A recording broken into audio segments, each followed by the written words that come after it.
진행을 함께할 유혜선 영화를 있습니다. 반갑습니다.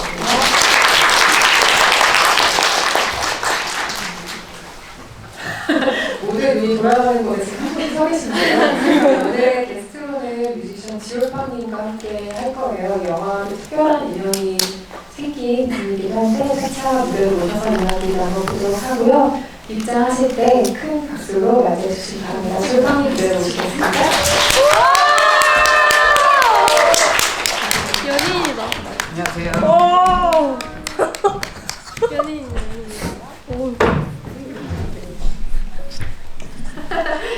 예수처럼 부신 지옥이라고 댓글이 일단 내리고 오늘 오신 관객 여러분께 일단 인사 먼저 해주실까요?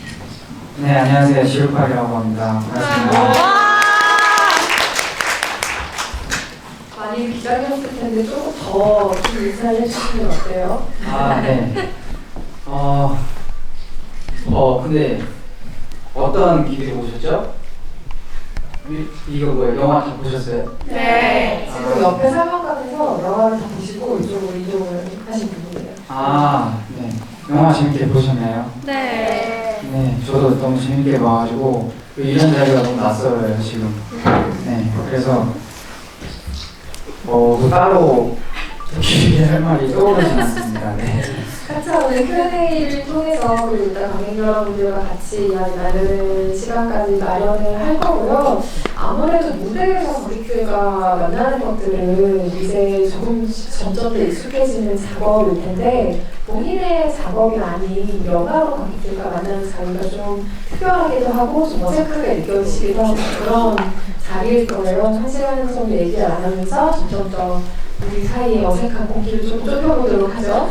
일단 오늘 보신 모나리자 블러드문 같은 경우는 저는 이 롤러코스터에 올라타면 굉장히 즐거운 영화가 될 것이고 롤러코스터에 올라타지 못하면 내가 지금 무엇을 본 것인가에 감상해서 그칠 수 있는 가능성이 있는 영화라고 생각을 해요. 그래서 저는 영화를 보자마자 밤의 밤기, 불온한 상상을 내다는 롤러코스터라는 한 줄평 같은 것들이 생각이 났는데요. 뉴스는 슈퍼히어로 무비 같기도 하고 어떻게 보면 좀 뮤직비디오 같기도 하고 그 사이 어딘가 좀 독특한 모습으로 서 있는 영화가 오늘 보신 모나리자 블러드문이라는 작품이 아닌가 합니다.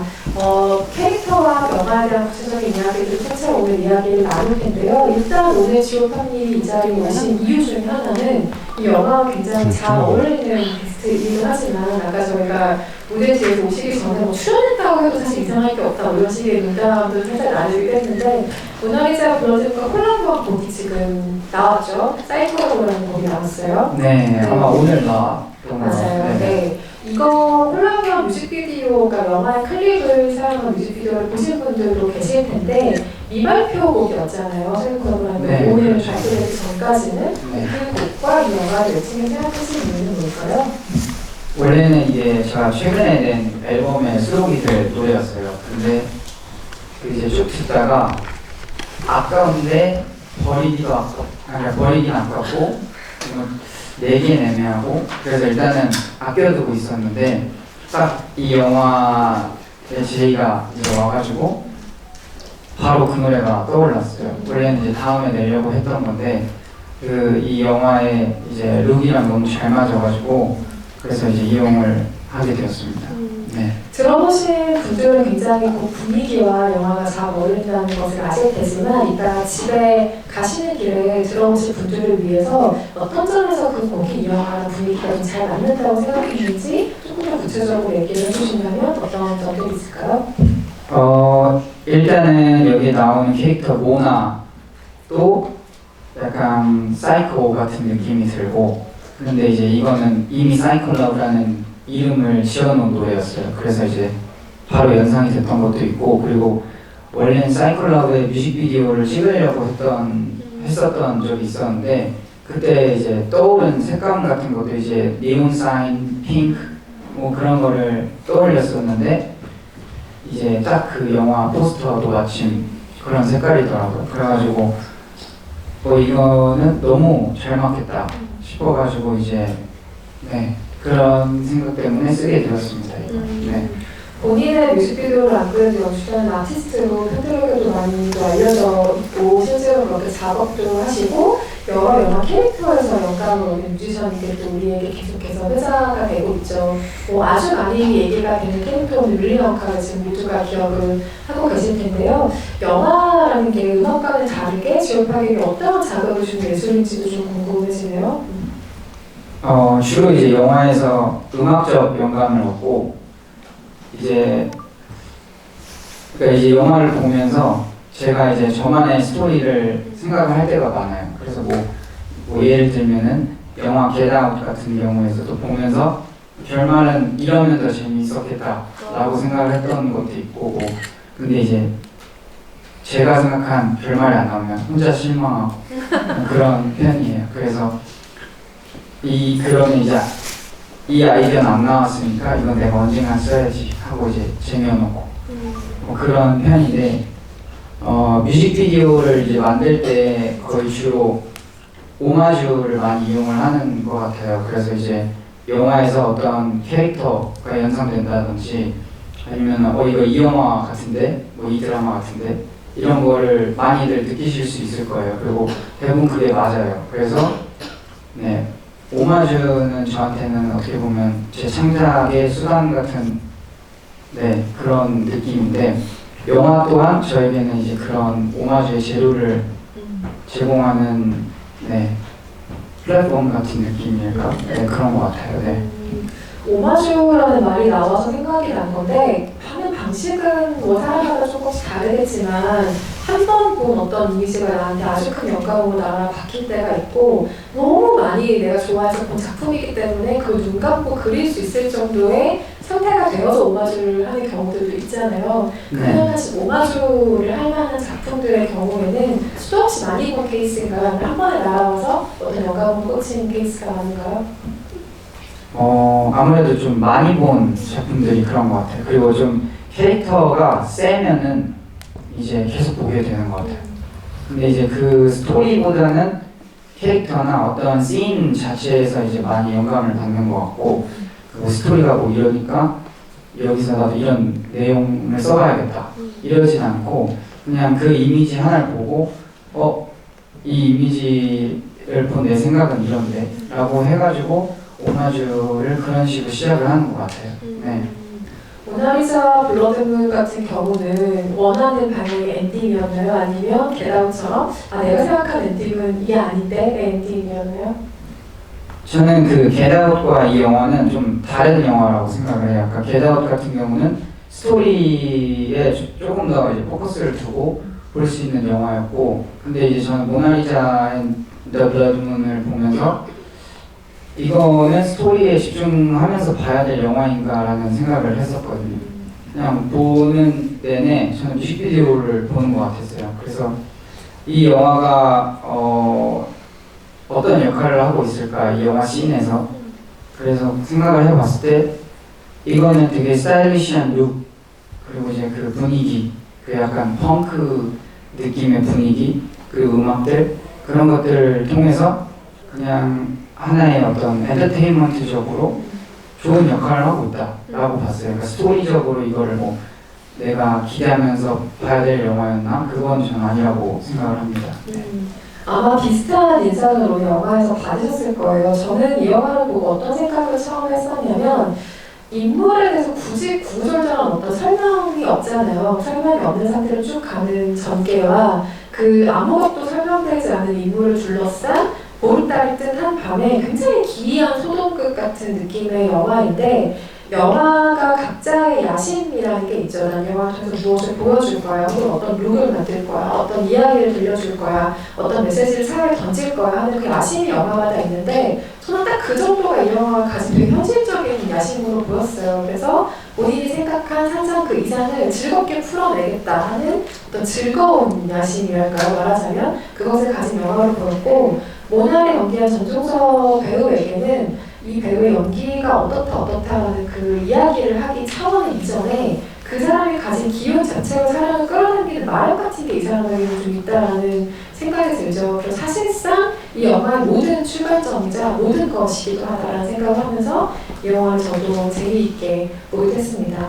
그런데 영화가 뉴올리언스라는 미국의 실제 지역을 배경으로 해서 아주 여러 가지 공간이 등장을 하는데 영화에서 어떤 공간을 가장 흥미롭게 보였을까 궁금했어요. 왜냐하면 제가 첫 믹스테이 썬더볼드 모텔이라는 것의 포스터를 가장 먼저 봤었거든요. 앨범 자켓을 봤는데 저는 그게 앨범 자켓이라는 생각을 처음에 못했어요. 그러니까 새로 나온 영화거나 혹은 내가 놓쳤던 어떤 시리즈의 포스터인가 뭐 이렇게 생각하다가 알고 보니 이제 누군가 발매한 믹스테이프다라는 걸 나중에 알게 되고 그 스토리를 보니까 여기 오신 팬분들이야 뭐 당연히 다 아시겠지만 가상의 공간이 썬더볼드 모텔이라는 공간을 세워주고 거기에서 발견한 일기장을 기반으로 만든 음악이라는 설명이 그 믹스테이프 안에 있죠. 그래서 특정한 공간이라는 게 지옥하게 음악을 만드는데도 영감이 되어줄 수 있겠다라는 생각을 했어요. 그래서 영화를 보든 아니면 어떤 공간을 실제로 가든 거기서 받는 이미지, 느낌들 이런 것들 굉장히 중요하게 캐치하는 요지될 거라는 예상을 해본 거죠.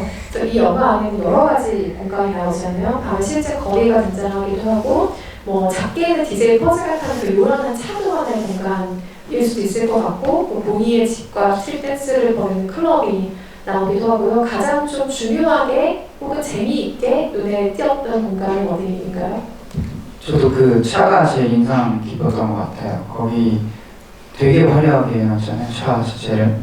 그리고 그 어떻게 보면 그 버즈랑 그리고 이제 찰리였나요?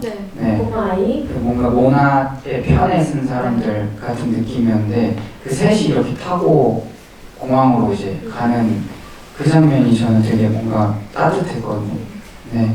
그래서 그 장면, 그 공간이 제일 기억에 남기도 하고 그리고 룩적으로 제가 여기 이쁘다라고 생각했던 곳은 그 포토부스였어요. 네, 거기 조명을 너무 잘 치셔가지고 그걸 보고 이제 이거 되게 할리우드 깔이다 그런 걸 느끼고 싶거든요. 네.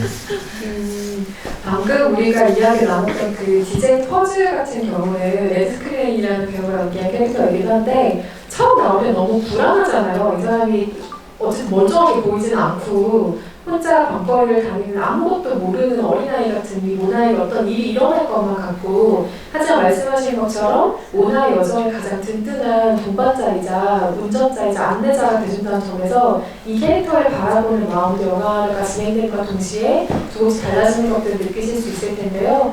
에드 스크레이라는 배우가 그 DJ 퍼즐을 연기하면서 배우 스스로 그 캐릭터를 표현하기로는 환각에 빠진 마약 딜러 겸 수도승이라는 표현을 쓰고 있습니다. 그 사람이 마음속 안에 믿고 있는 어떤 것이 그 캐릭터의 가장 중요한 지점이라는 뜻이겠죠.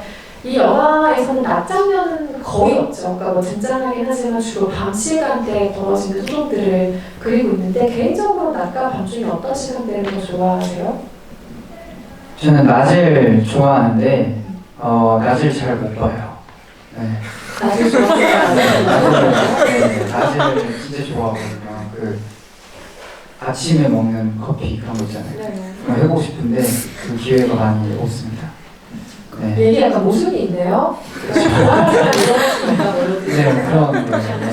나의 생체 액균과 마음이 일치하지 않는 이런 거. 네, 항상 이제 아침에 일어나서 이렇게 해야지 하지만 아침에 자고 그리고 이제 아침을 다 통째로 날리고 네, 주로 그렇게 살고 있습니다.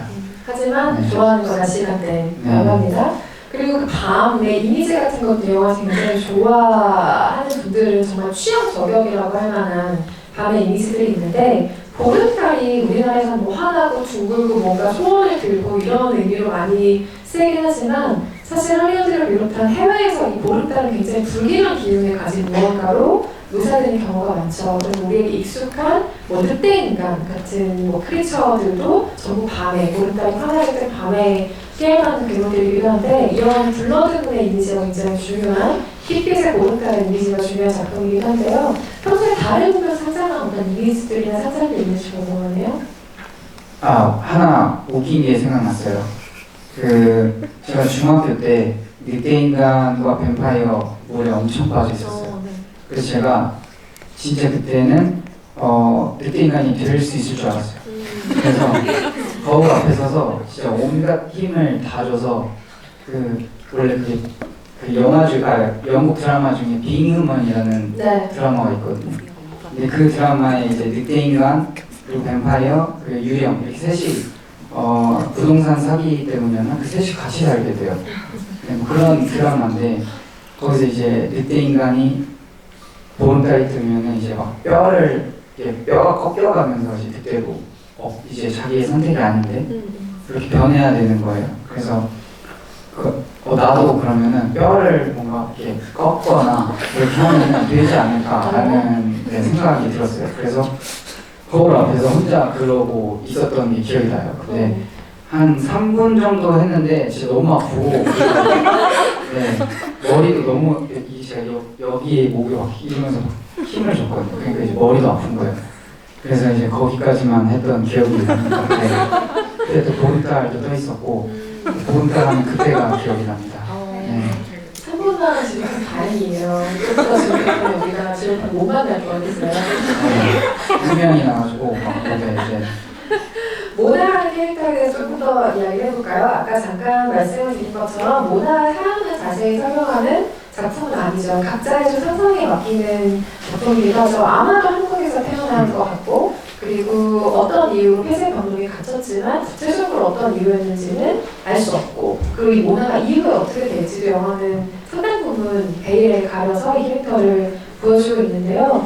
사실은 이런 영화들이 있죠. 캐릭터를 속 시원하게 설명해주지 않고 좀 관객의 상상 영역에 캐릭터를 놔두는 영화들도 있는데 그런 영화들을 보면 그러니까 말하자면 이 영화 모나 같은 인물을 보면 영화가 보여주지 않는 인물의 과거도 상상을 하는 편이에요? 아니면 영화가 딱 보여주는 만큼만 받아들이는 편이에요? 저는 그냥 두려고 하는데 상상을 하게 되긴 하죠. 네, 그런 것 같아요. 모나에 대해서는 어떤 상상이 가능하고요? 모나는 너무 클리셰한 느낌이긴 한데 중간에 그 북한 나오고 막 그랬었잖아요. 그래서 그냥 좀 쉽게 생각해보면 항상 이제 클리셰적으로 나왔던 그런 폐쇄적인 나라에서 실험한 뭐 실험체 뭐 그런 식으로가 일단 쉽게 생각이 났고 그 이유는 네 그냥 영화의 흐름을 따라서 가긴 했습니다. 네. 만약에 모나라는 캐릭터가 실제로 있는 존재하는 사람이에요. 그럼 모나와 지올파이 함께 찍는 뭔가 영상을 디렉팅해야 되는 상황이 됐어요. 그럼 어떤 토네 매너나 스토리를 갖춘 작품을 상상할 수 있을까요? 실제 그 캐릭터가 네, 그 모나가 캐릭터 실제로 있다면요. 있고 지올파이가 뭔가 찍어야 돼요. 아 저랑 그 친구랑. 네. 네. 당황스럽다. 그러면 저한테 너무 이득인 게 일단은 CG를 안 쓰고 이 모든 물체들을 다 띄울 수 있다. 그럼 일단 예산이 안 된다는 거 CG에. 네. 그러니까 이제 그런 것들을 이용할 것 같고 특이한 건 다 해볼 것 같은데요. 그 친구랑 그냥 브이로그를 찍어서 뮤직비디오를 내도 되고 네 그냥 저를 이제 하늘로 이렇게 띄워서 그러면 와이어도 필요 없죠. 그러니까 이제 모든 면에서 너무 좋을 것 같아요. 그 친구랑 그럼 이제 거의 마술쇼나 서커스나 뭐 다 뽕을 다 뽑을 것 같은데 그 친구랑 할수 있는.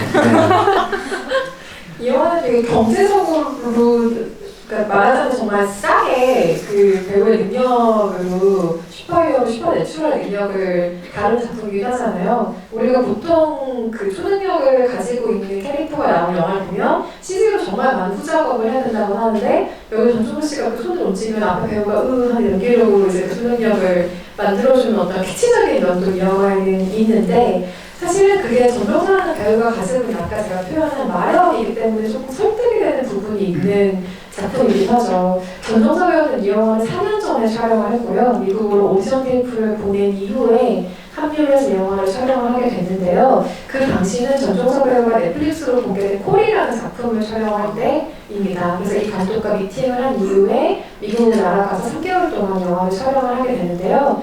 연애 빠진 로맨스 같은 좀 현실을 기반으로 한 작품도 있지만 콜에서 영숙을 연기한 그 이미지도 그렇고 가장 좀 진부한 표현입니다만 야생의 에너지와 흡수한 흡사한 무언가의 기운을 좀 소화할 배우를 꼽으라면 저는 배우들 중에서는 전종서를 당연히 꼽을 수 있을 것 같고요. 타고나는 무언가도 있지만 이 배우는 직관적인 움직임이 굉장히 좋은 배우이기도 하죠. 전종수 씨는 이 영화에 대해서 개인의 개성을 지금 다 너무 하찮게 대하는 시대인 것 같은데 그 시대의 용기를 가지고 도착성을 잃지 말고 좀 살아가자라는 메시지로 이 영화를 읽었다고 하고요.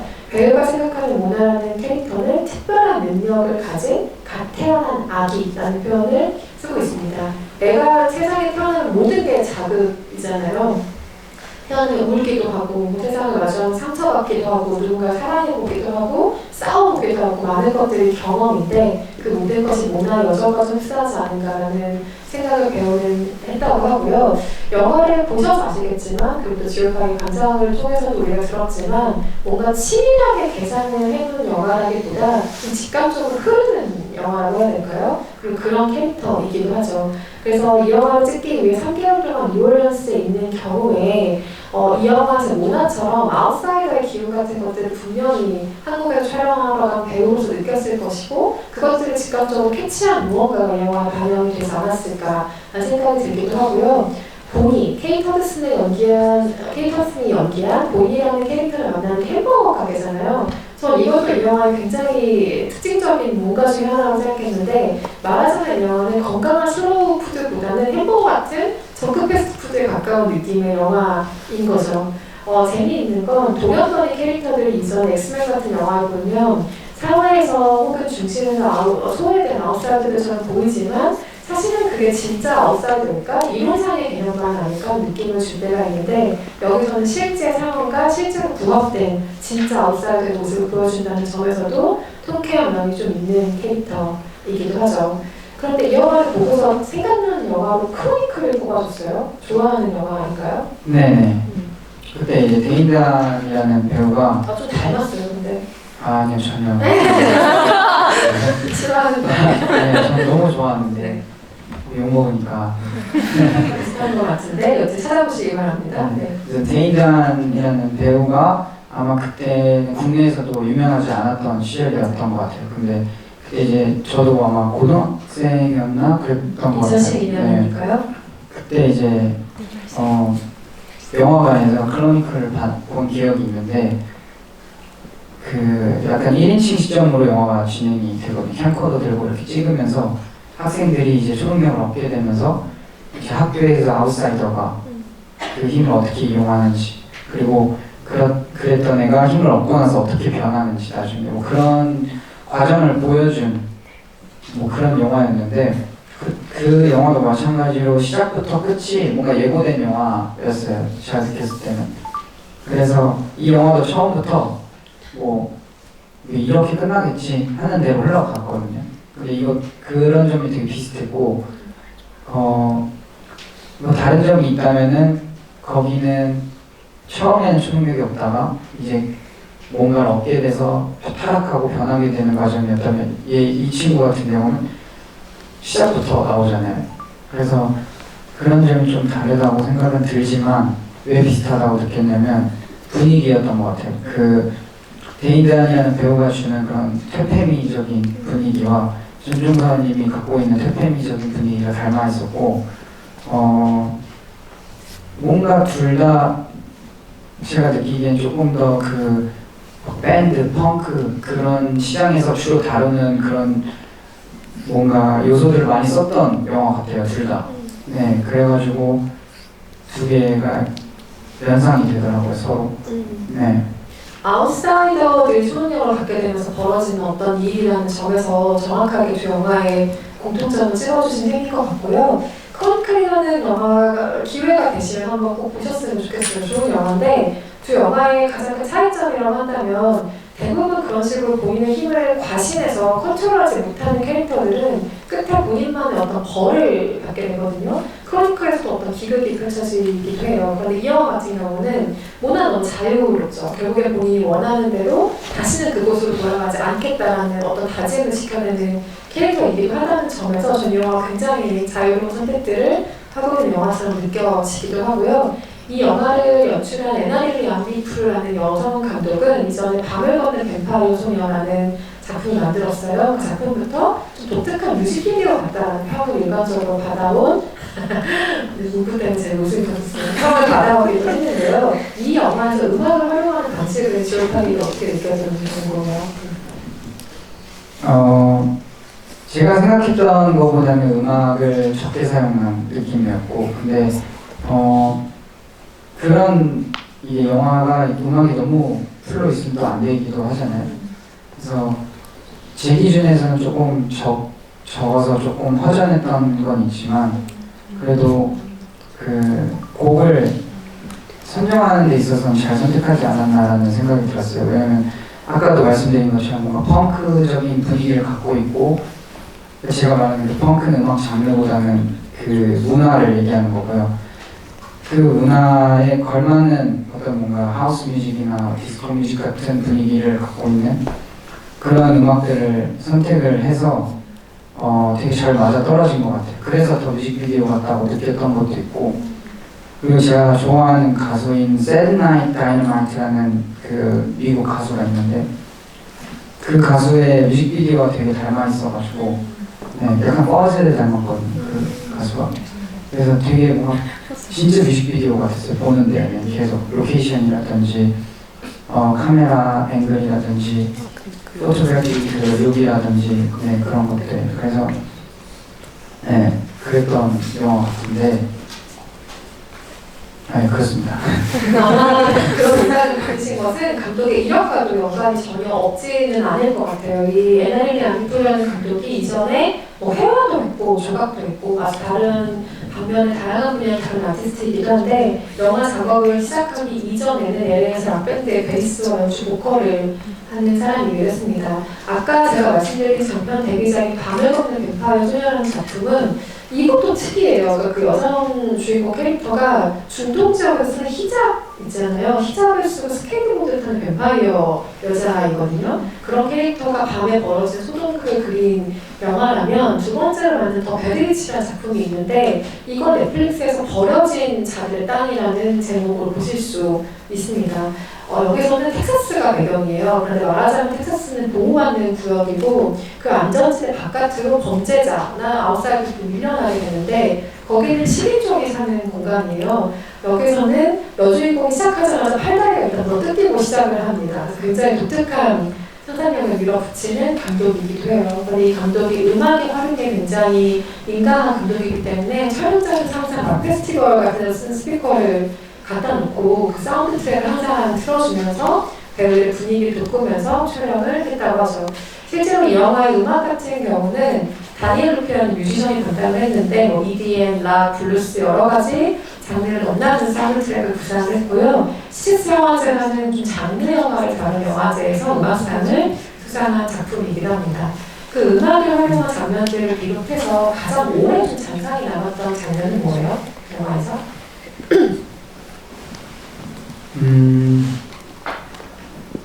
솔직히 말해도 될까요? 그럼요. 떠오르지가 않습니다. 잔상이 남았다는 표현이 좀 세다면 영화를 볼 때 가장 즐겁게 봤던 장면을 꼽아주면 어떨까요? 어떤 그러니까 음악이 있었다라기보다는 하나 떠오른 게 있는데, 네. 그 찰리가 방에서 화푼다고 이제 막 메탈 사운드 틀어놓고 이제 막 그러잖아요. 그 장면이 처음 그 도입부에서 그나마 이제 제일 인상 깊게 봤던 그 음악이 있는 장면이었던 것 같아요. 네, 그 음악은 너무 자연스럽게 저한테는 오는 흐름이 있었어가지고 이때 음악이 있었나? 이렇게 딱히 떠오르지는 않는 것 같아요. 네, 그냥 전체가 뮤직비디오 같아가지고 그런 것 같습니다. 그럼 음악을 딱히 활용하지 않은 장면 가운데 인상 깊은 장면이 있나요? 저는 아까 그 포토부스, 네, 그 장면이 너무 그 전종서 배우님도 뭔가 진짜 할리우드 배우 같이 나왔고, 찰리도 너무 귀엽고, 네, 그걸 왜냐면 제가 그 조명에 꽂혔어요. 그 장면에. 네, 그래서 그 장면이 계속 기억에 남는 것 같아요. 영화를 보면서 본인이 만들었던 또 다른 곡을 떠올릴 적은 없는지 궁금해요. 왜냐하면 여기는 결과적으로 사이코라고라는 이 발표곡, 오늘 이제 발표된 따끈따끈한 곡과 작업을 콜라보를 하게 됐지만, 지올파의 음악을 들으셨던 많은 분들께서는 각자가 떠올리는 이 영화 어울리는 다른 노래들을 상상하셨을 수도 있을 것 같거든요. 저는 모더포스라는 곡을 떠올리기는 했습니다. 거기에 뭔가 나의 야생성을 건들지 말아줘, 너 손 넘어오지 마 라는 가사가 있잖아요. 그게 뭔가 모나의 상황과 비슷한 생각이 들어서였던 것 같아요. 본인이 작업하셨던 곡 중에 사이코로그를 제외하고 또 떠올리신 곡이 있는지 궁금하네요.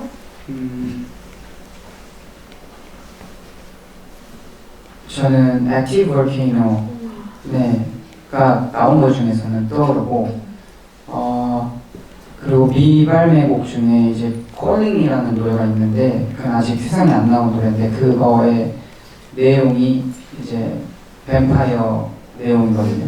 그래서 영화 그 렛미인에서 영감을 받아서 만든 영화예요. 그래서 그 노래가 떠오르는데 다들 모르시니까 얘기하기가 좀 그렇긴 하네요. 네. 가사의 일부만 공개해 주실 수 있을까요? 어떤 내용의 가사인지?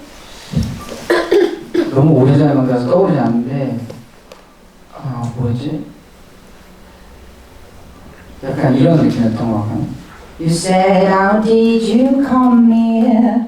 I don't know, I just heard you calling. 이런 느낌이었는데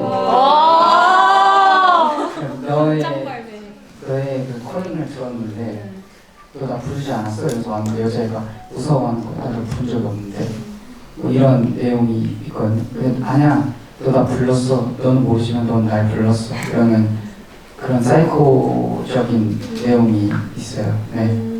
렛미라는 영화 자체가 그 뱀파이어의 규율상 불러줘야만 그 집안으로 들어갈 수 있는 규율이 있어요. 그래서 렛미인이라는 제목이 붙은 거고 들여보내줘라는 말을 했을 때 오케이의 의사를 밝혀야만 이 뱀파이어가 무사히 그 집으로 들어갈 수 있는 내용의 이야기죠.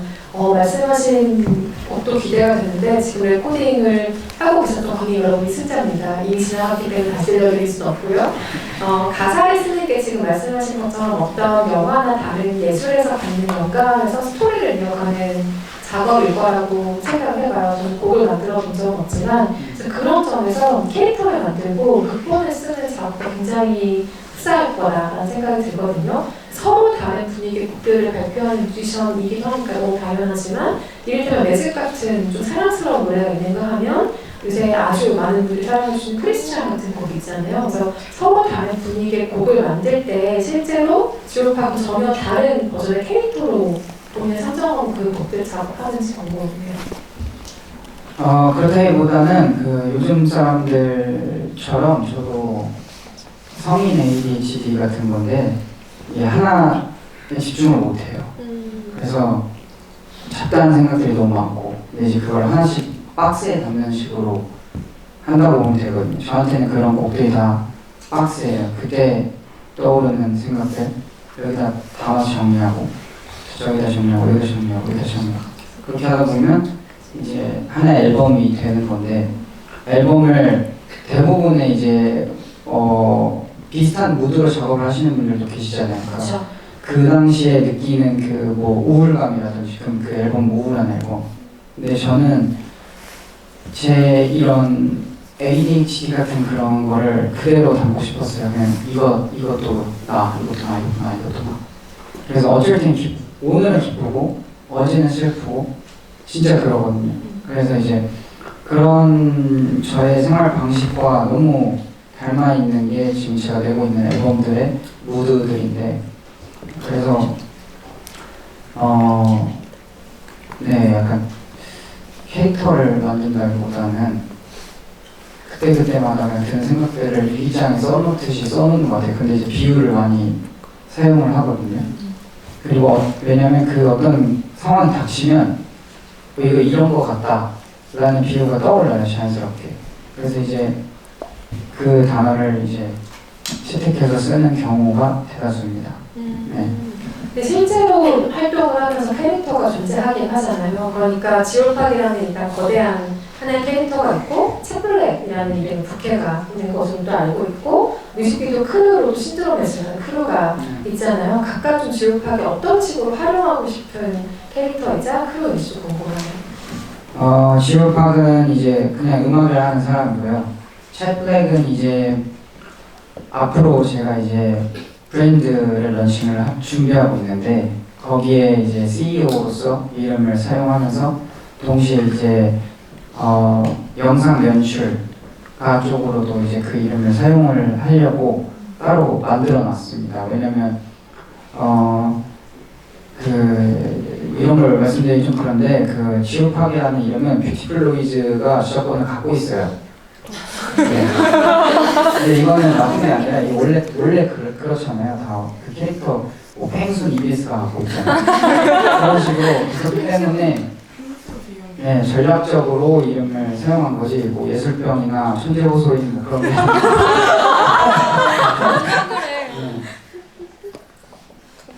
그리고 이제 시드럼즈는 시울팍이라는 캐릭터를 만들기 전부터 저와 이제 동거동락을 함께했던 친구들이고 4명이서 시작을 했는데 현재는 이제 12명이고요.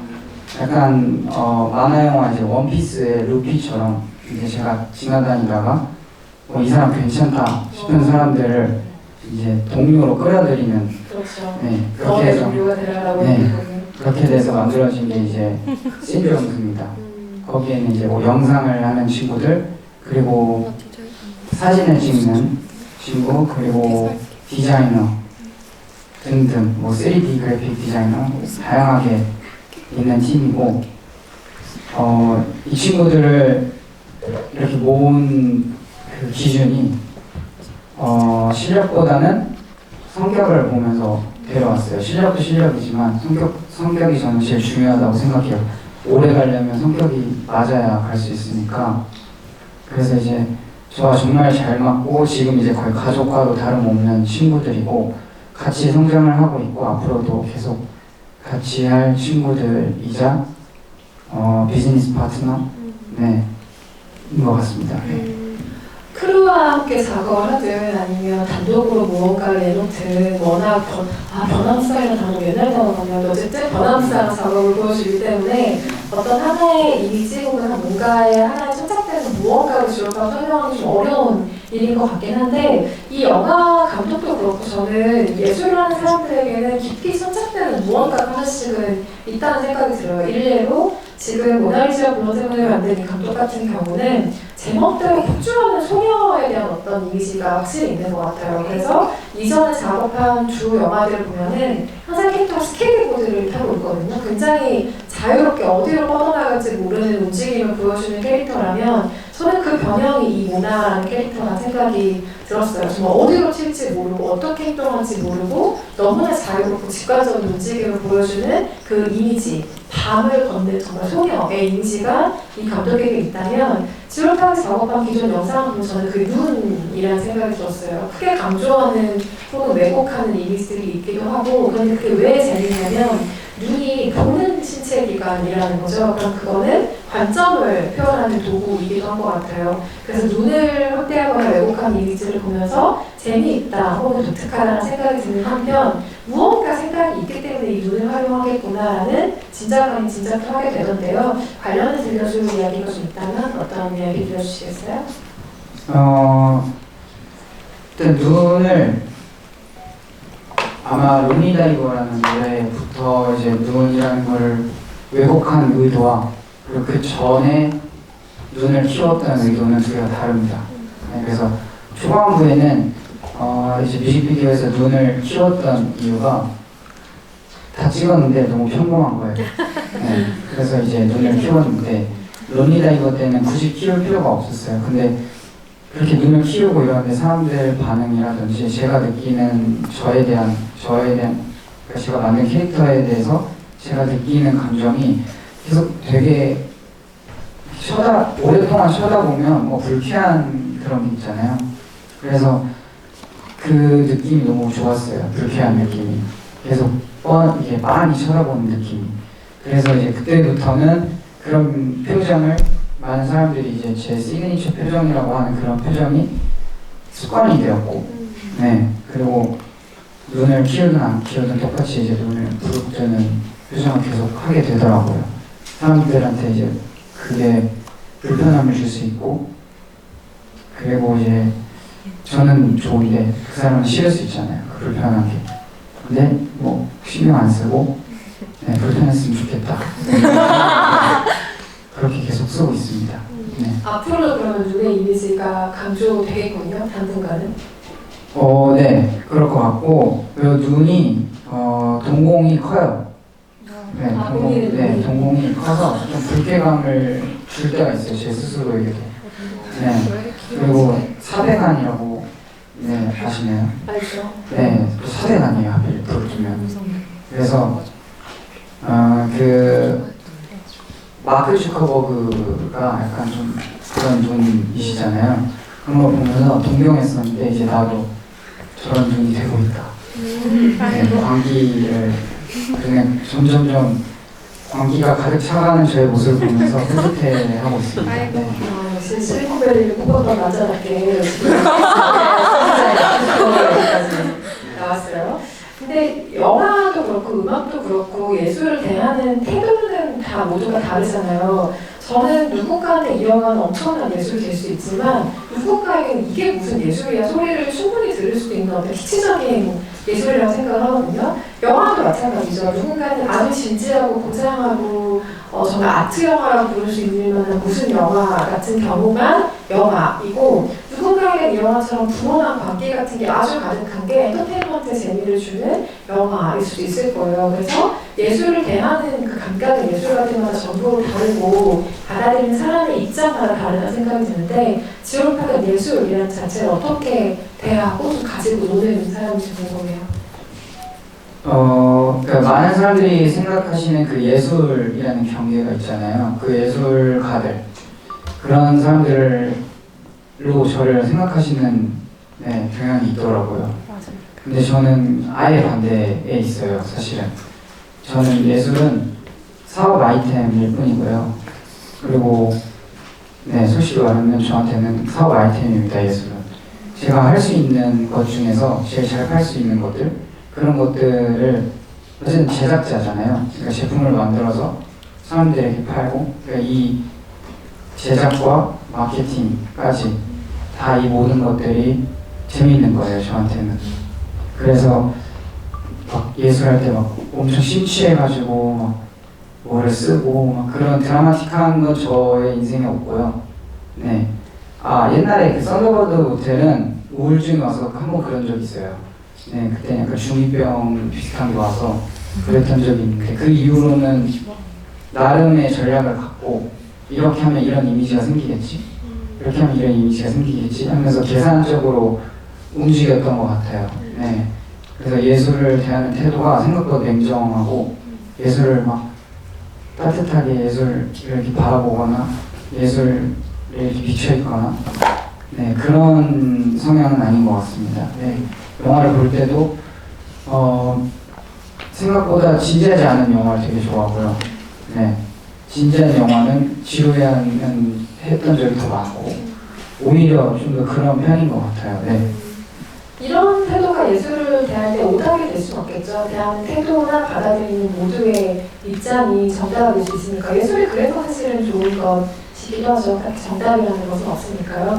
특별히 제가 하나 더 여쭤보고 관계성으로 마이크를 넘기려고 하는데요. 혹시 영화 연출에도 관심 있으세요? 사업가의 마인드로? 네, 관심이 있습니다. 네. 언제까지 만나볼 수 있을까요? 네, 아마 이제 목표는 한 40대인데 그때 할 수 있으면 좋겠습니다. 네. 영화 연출에 관심이 있다고 하니 아까 지금 오빠 때문에 가난해졌다는 글자 보여주신 분이 있었는데 40대까지 기다리셔야겠어요? 기다리겠습니다. 네, 관객석을 마이크를 넘겨서 같이 이야기를 나눠볼 텐데요. 저희가 5분께 모나리자 불러드는 렌틸 카드에 지오파님이 사인하신 것도 준비를 했어요. 5분께 선물을 드릴 거고요. 궁금하신 점이 아주 많으시겠지만 가급적이면 오늘 보신 영화와 관련해서 물어보실 수 있는 질문이라면 좋을 것 같습니다. 마이크를 전달을 해드릴 텐데요. 가장 먼저 손에 드신 분께 마이크를 전달해드리겠습니다. 두 번째 줄에 계신 분이군요. 안녕하세요. 안녕하세요. 네. 먼저 얘기해도 되죠? 네. 저는 영화를 보면서 세기말적인 분위기를 생각을 많이 했어요. 세기말적인 분위기와 또 세기 초에 이제 밀레니엄을 막 시작했을 때 그때 이제 혼란스럽고 또 여러 가지가 피치한 것들이 되게 뒤죽박죽인 그런 느낌들이 나타나는 영화라고 생각을 했기 때문에 처음에는 요새 약간 그 다시 Y2K에 대한 여러 문화나 예술들이 고개를 들고 있는 상황에서 그거에 맞춰서 나온 영화가 아닌가라는 생각을 조금 하긴 했는데 아까 평론가 분께서 말씀하시기에는 4년 전에 이미 찍은 영화다라고 설명을 듣고 그때 감독이 뭔가 그러면은 그런 것들을 조금 캐치해서 조금 빨리 조금 빨리 준비를 해놓지 않았을까. 그래서 사실은 우리나라에도 그쯤에 개봉이 됐다면 좀 더 핫하게 이제 물살을 그러니까 처음 물꼬를 트는 그런 시즌 중에 하나였을지도 모른다는 생각이 드는데요. 특히 이제 전종서 배우가 나와서 그런지 이제 동양 영화인 그 왕가위 감독의 약간 거친 듯한 영화랑 그리고 뭐 메이드 인 홍콩이라던가 그리고 음악적인 면에서 이제 많은 것들이 이제 사운드가 커지고 그런 거에 대해서는 영화 척키라고 세계만점 영화는 아닌데 남아공 감독이 연출한 영화고 그리고 되게 음악이 굉장히 좋은 영화예요. 혹시 안 보셨다면 추천을 해드리고 싶을 정도인데 AI라는 영화 진짜 좋아하실 것 같아요. 네. 저는 사실 근데 영화를 보면서 약간 아쉬운 점도 되게 많았던 게 이게 그러니까 블러드문 안에서 모나리자가 겪는 어떤 한바탕 이제 소동 같은 그러면서 모나리자가 여러 사람과 비교하게 되면서 갖게 되는 관계에 대해서 얘기를 좀 하잖아요. 그런 것들이 약간 영화를 보면서 물론 아까 말씀하시길 이제 하나하나를 다 설득력 있게 그려나가기에는 감독의 그 의도가라는 걸 따로 있기 때문에 물론 그 오답과 정답이 따로 없다고는 하셨지만 그래도 전 뭔가 좀 인물에 대한 설명이 아주 부실했다는 생각이 많이 들었어요.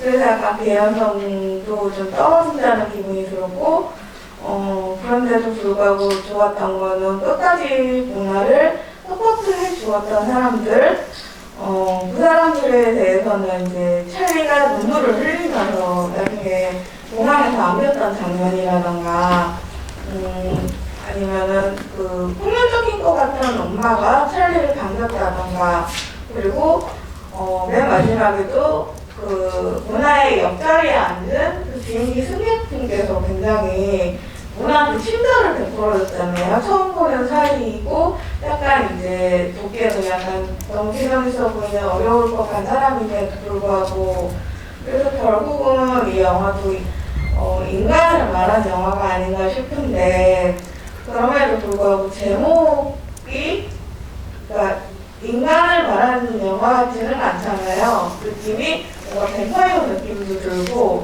그래서 저는 사실은 그러니까 그 영역이라는 것이 물론 여기에 되게 중요한 코드로 쓰이기는 했지만 그 영역이 오히려 없었으면 어땠을까 그런 좀 아쉬움이라던가 그런 생각이 좀 남았습니다. 질문 있으신 분 아니었던 영화에 대해서 얘기하는 거 네네네. 감사합니다. 네. 그쵸. 감상을 나누는 자리이기도 한데, 지금 시간이 아주 길지는 않으니 같이 이야기를 질문을 통해서 나눠볼 수 있으면 것들 해주시면 좋을 것 같고요. 잘 들었습니다. 지원파님께서 한번 질문을 해주실까요? 저기 학생분부터 네.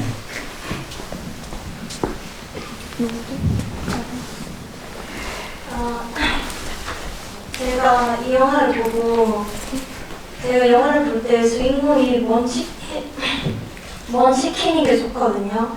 그래서 주인공이 첫 장면에 초등학 같은 걸 쓸 때 그때 그 장면이 너무 좋았거든요. 그래서 지로팡님께서는 이 영화에서 어떤 장면이 제일 좋았는지 그게 너무 궁금합니다. 포토부스 외에 다른 장면 하나 뽑아주신다면 뭐가 있을까요? 그 초능력을 말씀하셔가지고 초능력 쓰는 장면 중에 제일 좋았던 장면은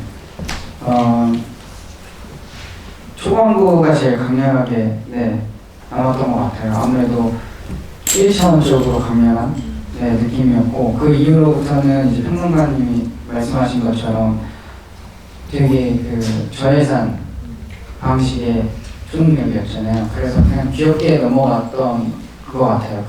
근데 제일 그 초반부 같은 경우는 그 다음에 이 사람이 어디까지 능력이 스케일업 할지를 예상할 수 없는 파트였기 때문에 그 장면이 가장 이제 영화가 기대가 되게 만들고 비주얼적으로도 강력하지 않았나 그런 생각이 듭니다. 네, 캐릭터를 아무래도 가장 처음 소개하는 장면이기 때문에 첫 장면 인상적으로 기억이 많이 남으셨을 것 같아요. 다음 질문도 받아볼까요? 이번에도 한번 질문을 해주실까요?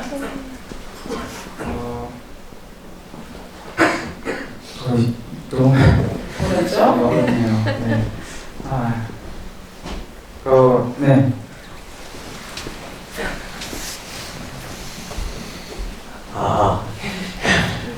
일단은 이렇게 모나리자와 블러드문이라는 좋은 영화랑 콜라보 해주셔가지고 일단 팬으로서 굉장히 감사하다는 말씀 드리고 싶고요. 아닙니다. 일단은 이 모나리자와 블러드문이라는 영화랑 콜라보를 하셨는데 이제 이 영화가 앞으로 이제 지올팡님의 좀 작품이나 아니면 음악 이런 거에 어떠한 영향을 줄 수 있을지 아니면 지금 어떠한 영향을 받으셨는지 그런 게 좀 궁금합니다.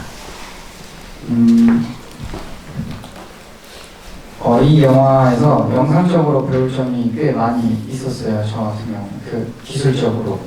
네. 그래서 룩적으로 이런 걸 트라이해보고 싶다 이랬던 장면들이 꽤 많았던 것 같습니다. 그래서 그런 포토그래피 룩적인 교육용으로 되게 저한테 좋았습니다. 네. 공부가 되는 영화이긴 했군요. 네. 다음 작품을 보실 때 기대하면서 찾아보셔도 좋을 것 같아요. 두 분께서 드릴 수 있을 것 같은데 곤란하시니까 이건 제가 질문을 해야 되는데요. 맨 뒷자리에 계신 분들께 드리겠습니다. 파란색 모자 쓰신 분들께 드릴까요?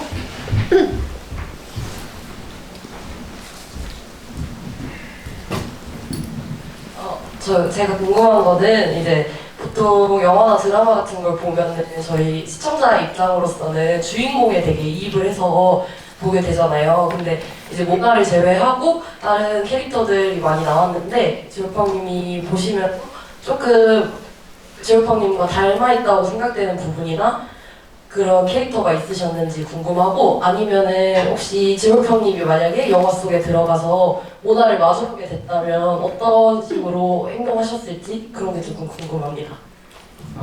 저는 일단 모나를 만나면 바로 꿇어야죠. 바로 꿇고 바로 이제 밑보일 짓을 하지 않고 그래야 되는데 여기 주인 그 보니였나요?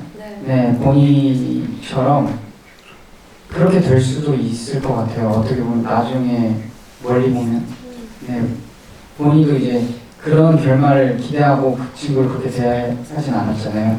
원래 그랬던 거죠. 근데 저랑 제일 닮아있던 캐릭터는 저가 생각했을 때는 버즈였던 것 같아요. 네, 그런 것 같습니다. 좀 많은 사람들이 이제 제 첫인상을 좀 무서워하시고 그런 경우가 있는데 그냥 장난을 많이 칠 뿐이지 그렇게 막 해를 가하거나 악의를 갖고 있거나 그런 적이 없거든요. 그래서 그 버즈 보면서 쟤도 ENTP인가? 뭐 이런 생각을 했어요. 비슷한 그 코드가 느껴졌어요. 그래서 아마 그 친구지 않을까라는 생각이 듭니다. 그쵸. 우리가 불안에 떨게 한 캐릭터이긴 했지만 한 일이라고 과자 사주고 머리 잘라주고 차 태워다주고 이런 행동을 했던 캐릭터이기도 하죠. 마지막 한 분은 지올팡님께서 질문을 해주셔야겠습니다.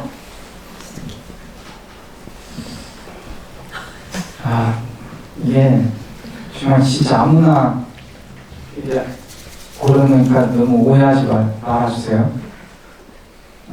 그러면은 아까 방금 맨 뒤에 하셨으니까 중간에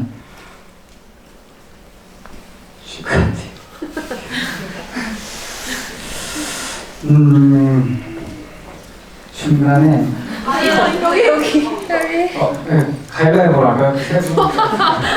아, 네, 아니 이렇게 세 분. 아, 이렇게 셋이 네, 맞아요, 네, 맞아요. 좋아요. 네, 그래요. 이기면 될까요? 네. 아, 네. 안 내면 진 거 가위바위보. 오, 네. 두 분. 결승전입니다. 안 내면 진 거 가위바위보. 가위바위보. 아, 안 내면 진 거 가위바위보.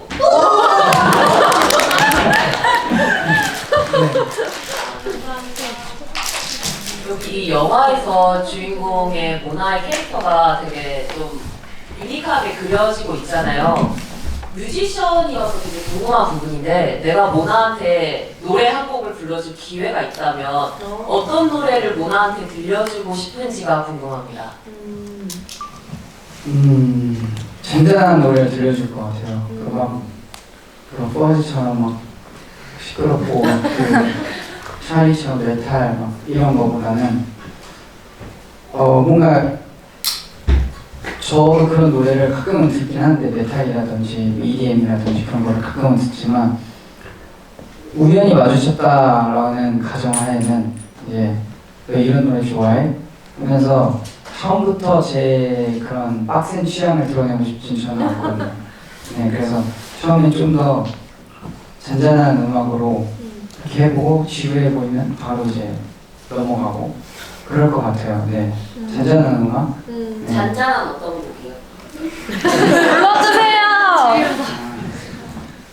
떠오르는 게 그 예전에 그 팝업 스토어에서 했던 것 같은데 Wise men say only fools rush in, but I can't help falling in love with you. 뭐 이런 거. 이 노래는 진짜 여러 가지 버전으로 들어봤는데 진짜 독특하게 들려요. 이 노래가 이렇게 새롭게 들릴 거라는 생각을 해본 적이 없는데 오늘 마지막으로 질문 주신 관객분 덕분에 잠깐 내가 콘서트장으로 변하는 네. 알고 있어서 너무 다행이에요. 네. 많은 분들이 오늘 손에 들어주셨는데 질문을 일일이 다 받지 못해서 일단은 양해의 말씀을 부탁드리고요. 이후에 또 스케줄이 있으셔가지고 이제 가셔야 되는 시간이기도 해요. 그래서 오늘 아무리 이런 기회가 또 많이 있을지는 모르지만 어쨌든 영화로 관객들과 만나서 이야기한 첫 번째 자리도 오래도록 기억이 될 것 같은데 오늘 오신 관객 여러분께 함께 하셨던 소감 끝 인사 말씀 해주시고 자리를 마무리하겠습니다. 이런 낯선 자리에서 그래도 많은 저를 좋아해 주시는 분들이 있어서 덕분에 좀 더 밝게 말을 했던 것 같아요. 그래서 감사드립니다. 네, 초대해 주셔서 너무 감사드립니다.